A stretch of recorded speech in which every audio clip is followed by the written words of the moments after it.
আপনারা হয়তো জানেন যে আব্দুল সাত্তার চেয়ারম্যানকে আমরা চিনি, এই এলাকার মানুষ চিনি। আব্দুল সাত্তার চেয়ারম্যানকে গোটা বাংলাদেশের মানুষ চিনে, কারণ আমাদের খুলনার যে এই কমিটিগুলো যেহেতু আমি নিয়ন্ত্রণ করি, সেই হিসাবে আমি মাদ্রাসা চালাবো না, আমি বাংলাদেশ মুজাহিদ কমিটির মাধ্যমেই মাদ্রাসা চালাতে হবে, এই প্রস্তাবনা আপনাদের সামনে রাখতেছি। বানাইছেন নাতিদেরকে আলেম, হাফেজ আলেম বানাইছে কি বানায় নাই জানেন না আপনারা? আমার মাদ্রাসার যিনি শিক্ষা সচিব নাজিমে তালিমাত, আমি যেই মাদ্রাসায় আছি, আমার প্রতিষ্ঠিত যেই মাদ্রাসা, এই মাদ্রাসার যিনি নাজিমে তালিমাত শিক্ষা সচিব, সেটাও তো আব্দুল সাত্তার চেয়ারম্যান।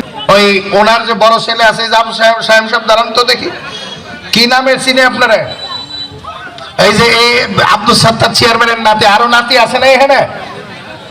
হ্যাঁ, আমার মাদ্রাসার শিক্ষা সচিব আমার মাদ্রাসার দায়িত্ব পালন করে, বুঝতে পারছি?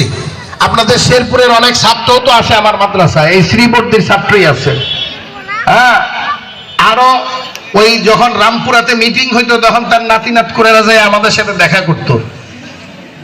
যখন অসুস্থ ছিল উনি যাইতে পারে নাই, ওনার ওই ওদের দাদার প্রতিনিধি হিসাবে যে আমাদের সাথে মুসাফা করতো। আর সবাই রমজানের পরে আমরা এখানেও ভর্তি কার্যক্রম চালাবো, দেখি তরিত আলোচনা করে আপনাদের মুজাহিদ ভাইদেরকে বিশেষভাবে দাওয়াত দিব। আপনাদের যাদের সন্তান আছে, জিন্দেগি তো ব্যর্থ, কথা ঠিক না?